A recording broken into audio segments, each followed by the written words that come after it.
Let's move on to a very terrifying story and a very troubling situation. Let's put this up there on the screen.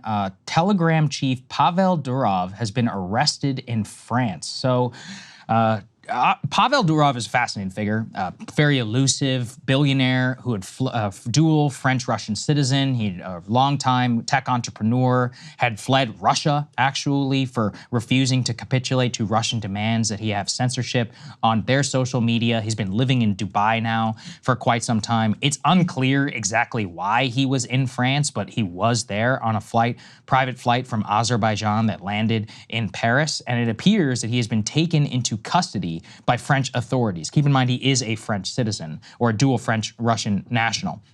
Now, according to French media, he has been detained by the office, which is, quote, preventing violence against minors, who had previously issued an arrest warrant for Durov in a preliminary investigation, quote, into alleged offenses including fraud, drug trafficking, cyberbullying, organized crime, promotion of terrorism. He is accused of failing to take action to curb the criminal use of his platform. The investigators said, quote, enough of Telegram's impunity, adding that they were surprised that he came to Paris knowing that he is a wanted man. Now, this goes back to the very ethos of Telegram itself, which does not believe in censorship. Part of the reason that Durov has basically had to live in Dubai, had to flee Russia, had to basically flee the United States and any of these EU jurisdictions is that all of these governments are begging him to censor content that they don't like. And that's one of the things I hate the most about the discourse on Telegram. They're like, oh, it's pro-Russian. Well, yeah, a lot of Russians use it. You know who else uses it? The Ukrainians. And that's why the Russians, they also don't like Telegram. They want to penetrate Telegram. That's the other thing. The NSA and the US services, they want to penetrate Telegram because they want to see what the Russians are up to. Everybody has a reason for hating Telegram, and that just tells me they're doing something right. And Durov himself is genuinely committed to the principles of free speech, not bowing to censorship, and his product works as a result. He has 900 million users on the platform. It's one of the largest social networks in the world. You know, it may not be all that popular here, but for those of us who follow foreign stuff, I'm, you know, part of a couple Telegram channels and others. I've never had any thought, I'm like, that this at the very least is being spied on, you know, this channel and otherwise.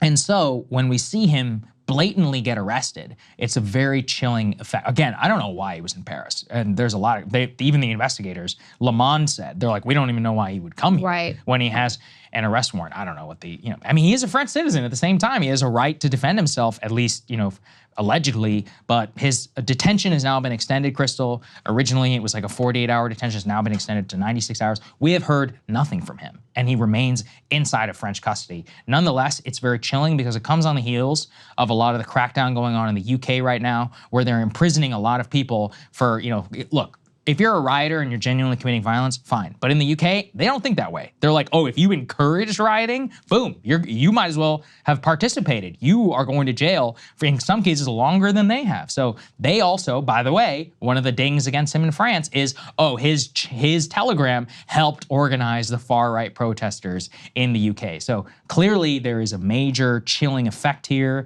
and I'm very concerned about what happens with Pavel Durov. It's a very concerning development. There's no doubt about it. Telegram has become extremely important for, you pointed out, you know, Russians, like pro-war military Russians organizing there, the Ukrainians organizing there. Some of the horrible atrocities that we've seen coming out of Gaza have come because IDF soldiers were posting them on Telegram. That's right, they were on Telegram. Yeah, and actually, we learned that the Israeli government was behind some of those Telegram channels that were posting some of these unbelievable horrors. So, I mean, yeah, awful that they're posting this stuff, but also important that the world was able to gain an insight into what is going on there and the way these IDF soldiers were super proud of it. And those are just a couple of instances. So, you know, anytime a country moves to block Telegram, it's a very concerning development because it has become so important for these dissident channels. He certainly, you know, is a, I think it's fair to describe him as like a radical anti-censorship activist. At the same time, I do want to sound a note of caution. I want to know more about the details of what they're alleging here and what he actually was arrested for. And I also will say, you know, I believe in the conception of free speech as embodied by, you know, the American Bill of Rights, which isn't totally unfettered free, like, Posting threats, not acceptable. Posting kitty porn, not acceptable. Posting revenge porn, in my opinion, not acceptable. And there have been times when Telegram has failed to moderate content like that, which I do think should be moderated. So I just want to add a little bit of nuance into the conversation of like, I don't actually support a platform where you literally can post literally anything, because again, I think the child porn thing is like the most clear example, but I also would use those other ones as instances like credible threats you shouldn't be posting as well. But the fact that he's been, targeted, arrested here is something that any one of us who was concerned about free speech, concerned about censorship, should certainly be paying very close attention to. And I want to know a lot more details about here's my thing. Look, if they had him on kitty porn, they would say it, all right? We would all know.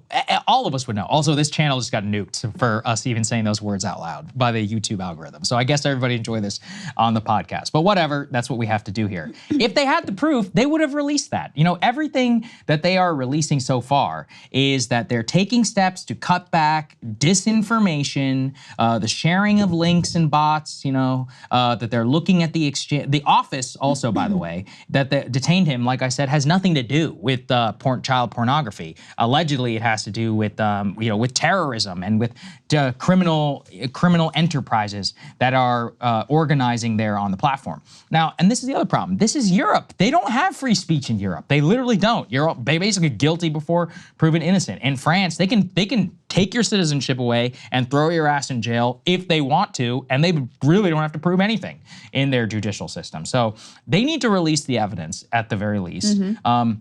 He has previously, it seems, traveled to Berlin, San Francisco, London, Singapore, and other cities before making Dubai the headquarters. He actually gave an interesting interview with Tucker Carlson just a few months ago, where he talked about one of the reasons why he had to leave the United States. Let's take a listen. We got too much attention from the FBI, the security agencies, wherever we came to the US. So to give you an example, last time I was in the US, I brought an engineer that is working for Telegram, and there was an attempt to secretly hire my engineer behind my back by cybersecurity officers or agents, wherever they are called. The US government tried to hire your engineer? That's my understanding. That's what he told me. To write code for them or to break into Telegram? They were curious to learn which open source libraries are integrated to the Telegram's app, on the client side, and they were trying to persuade him to use certain open source tools that he would then integrate into the Telegram's code that, in my understanding, would serve as backdoors. Would allow the US government to spy on people who use Telegram? The US government, or maybe any other government, because a backdoor is a backdoor regardless of who is using it. One time I was having my breakfast at like 9 a.m. and the FBI showed up at my house that I was renting. And that was quite surprising. And I thought, we're getting too much attention here. It's probably not the best environment to run. Why would had you committed a crime? No, they were interested to learn more about Telegram. They knew I, left Russia.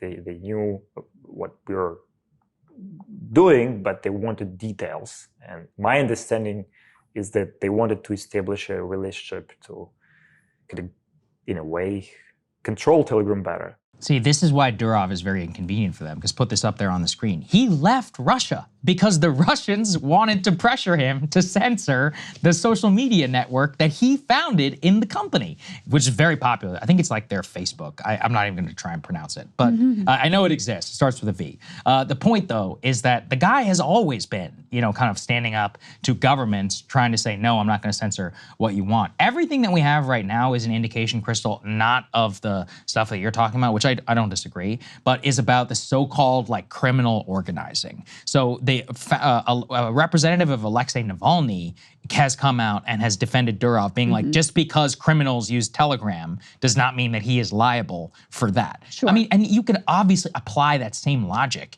here in the US to WhatsApp or to any messaging service, like the whole idea of a platform and that.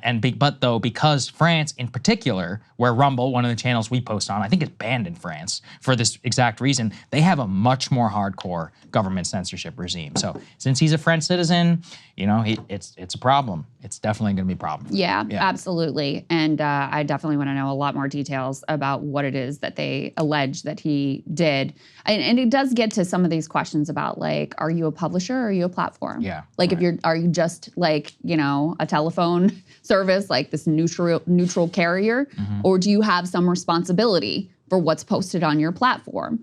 And if you do, how much responsibility, and where are the lines about what's allowed to be posted? And if there's a failure in that, how is that adjudicated? So it gets to some of those questions too. But again, we know very little about this, and I do think you are absolutely correct that it should be very troubling to people, because Telegram has pissed off so many governments around the world, including our own, Russia, Ukraine. Like, you know, if you are a truly sort of radical free speech activist in favor of transparency, in favor of creating these neutral platforms, that is going to put you in a very dangerous position, and that's exactly what appears is unfolding. And that's why, you know, that's why he's always known this. He very rarely does interviews. He very, you know, kind of keeps a very, very low profile. And I'm worried about him. And look, it's on the French government. They need to prove, you know, what he allegedly did. Because think about what the Europeans have done. You know, very recently, the UK is locking up all these so-called far-right, you know, provocateurs. Even if they are, that's not a crime in this country. It is a crime in their country. You have the EU, who sent that weird letter to Elon Musk telling him not to interview Donald Trump on X, which is like, who the fuck are you? Like, sorry, you know, what have you created lately? And now you have the French government who's arresting this Telegram CEO, basically for at the very least now they're extending his detention. They haven't released any of the charges, and it's the burden of proof is on them, because their censorious regime is proven now to anybody who looks at these issues. So I guess for anybody out there, just stay away from France. Hey, if you like that video, hit the like button or leave a comment below. It really helps get the show to more people. And if you'd like to get the full show ad-free and in your inbox every morning, you can sign up at breakingpoints.com. That's right. Get the full show, help support the future of independent media at breakingpoints.com.